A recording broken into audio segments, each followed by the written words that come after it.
சமீபத்துல இவர் நடிப்பாரு, இவர் டான்ஸ் ஆடுவார்னா அவரை மாதிரி நடிக்க, அவரை மாதிரி டான்ஸ் ஆட இந்தியாவிலே ஆள் கிடையாது. இவராது நார்மலா ஆடுவார், அவர் டான்ஸ் மாஸ்டர். இவராது ஒரு அவதாரம், அவர் 10 அவதாரம்.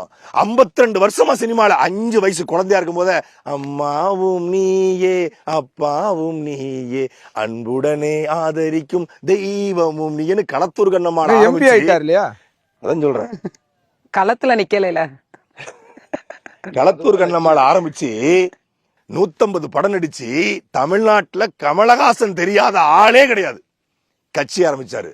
அவருக்காவது ஒரு சென்டரிசம் அப்படிங்கிற ஒரு கோட்பாடாது இருந்துச்சு. அது நமக்கு ஆளவந்தான் படம் புரியுதுக்கு 15 வருஷம் ஆன மாதிரி அந்த கொள்கை புரியவே இல்லை. விரும்மாண்டி படத்தையே பார்த்தா உட்காந்து டீகோட் பண்ணிட்டு உட்காந்துருக்காங்க. அப்ப அந்த கொள்கை புரியல. வந்தாரு, பெரிய கூட்டம், டார்ச் லைட் எடுத்து இந்த ரிமோட் எடுத்து டிவியை உடைச்சு அப்படி பண்ணாரு, எல்லாம் பண்ணாரு. என்ன ஆச்சு? திமுகவை, அதிமுகவை, பாஜகவை எதிர்ப்பதே என்னுடைய கொள்கை என்று வந்த பெருமதிப்பிற்குரிய அண்ணன் கமலஹாசன் இன்னைக்கு திமுக போய் கூட்டணி வைத்து ஒரு ராஜ்யசபா சீட்டுக்காக முடிச்சிட்டாரு. அவருக்காவது ராஜ்யசபா சீட்டு கிடைச்சது, இவருக்கு என்ன கிடைக்கும்?